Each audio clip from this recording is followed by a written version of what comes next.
We want to go now to the former Fed chairwoman and new Treasury Secretary, Janet Yellen. She joins us in Washington. Good morning to you, Madam Secretary. Good morning, and thank you so much for having me. You know, the U.S. is still 10 million jobs short of where we were before this pandemic. Many people have stopped looking for work. Is the jobs market stalling? Well, I'm afraid that the job market is stalling. We saw that in Friday's employment report. Just 6,000 private sector jobs created, 49,000 overall, and that's after a month in which we actually saw a job loss. So, yeah, we have 10 million people unemployed, 4 million have dropped out of the labor market, and another 2 million are working part-time who really would like full-time work. So we're in a deep hole with respect to the job market and a long way to dig out. Specifically, the unemployment rate for men and women is relatively similar, but the president's economic advisor, Jared Bernstein, said this past week the number of women who've left the workforce is of great concern and unusual in a recession. What's driving that, and how do you get women back into the workforce? Well, you know, women really are, many face just an impossible situation in which they have children they have to take care of who aren't in school and would be facing increasing demands on the job. And many, over 2 million, have dropped out of the labor force because it's so hard to manage that conflict. And the package, the American Rescue Package that President Biden has proposed really addresses the problems that women face.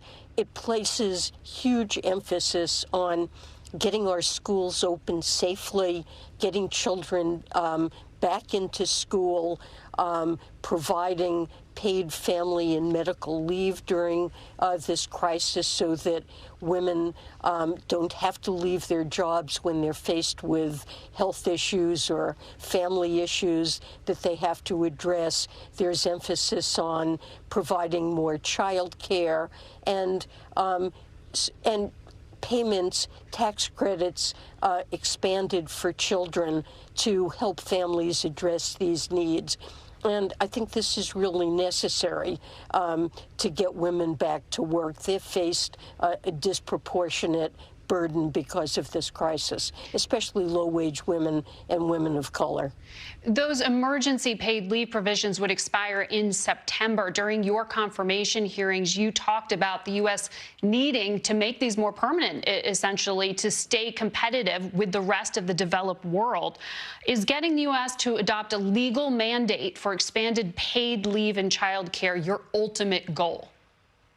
Well, it's certainly something that President Biden is interested in. And, you know, the current package that he's proposed, the American Rescue Package, is intended to deal with the immediate crisis, the economic crisis and the health care crisis.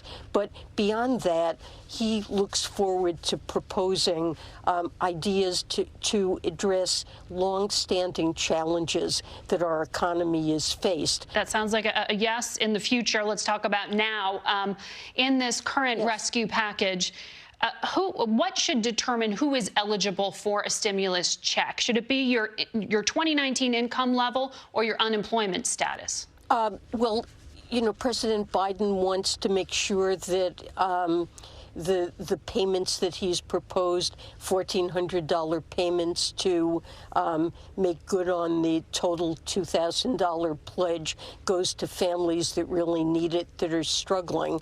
And, of course, it shouldn't go to very well-off families that don't need the funds and haven't been hard hit by the crisis. So he's discussing the appropriate cutoffs and phase-ins with members of Congress and is open to negotiating on those. But there are a lot of families that are struggling with lower income and need those payments. You know, sending people checks in the mail, though, the criticism is that this is more about politics than economics. Some of your fellow economists have been very critical. Stanford's John Cogan claimed 70% of stimulus payments from last year were either saved or used to pay debt.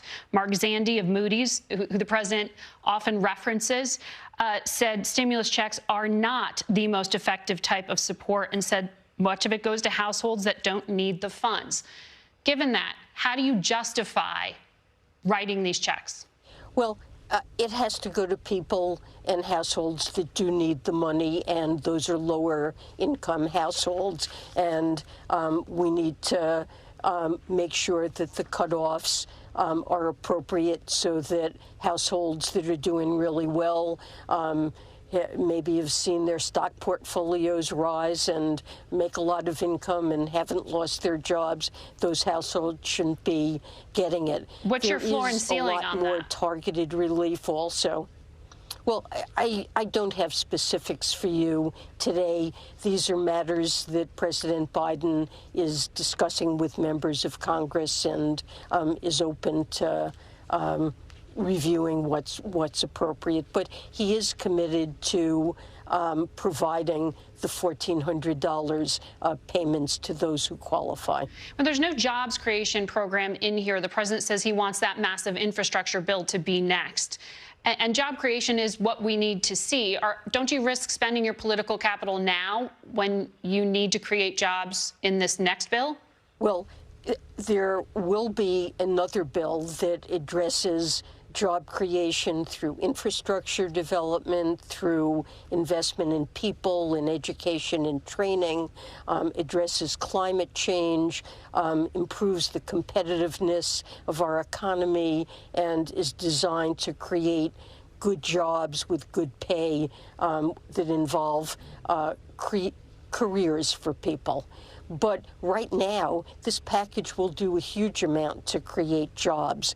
The spending it will generate is going to lead to demand for workers, help put people back to work, especially when we can get vaccinations and the public health situation to the point where the economy can begin to open up again. Before I let you go, there's been some wild swings in the price of GameStop. Are markets functioning properly? We really need to look in detail to understand what happened in those stocks over the last couple of weeks. I would say that the core infrastructure of the markets, the plumbing, ability to trade, clearance, settlement, those infrastructures performed well. But we need to make sure that investors are adequately protected, that they understand the risks, and that we have fair and efficient markets. And we'll be looking into all of that. Madam Secretary, thank you for your time.